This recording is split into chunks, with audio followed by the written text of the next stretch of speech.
आई, your आणि your मध्ये काय डिफरन्स आहे मला समजतच नाही ग. अगं अगदी सोपं आहे. Your means something belongs to you. Your म्हणजे एखादी गोष्ट तुझी आहे. For example, is this your coffee? म्हणजे तुझी कॉफी आहे का? Your phone is ringing.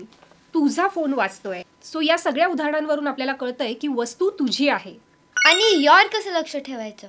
Your it's a contraction of you are. म्हणजे योर हा शॉर्ट फॉर्म आहे यू आरचा.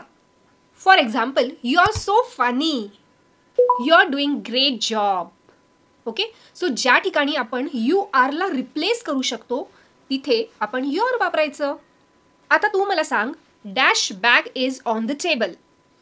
इथे काय येईल? Your. Correct. Dash going to love this movie. इथे कोणतं योर येईल तुम्ही कमेंटमध्ये सांगा. And if you like this video, please like, share and subscribe. Bye.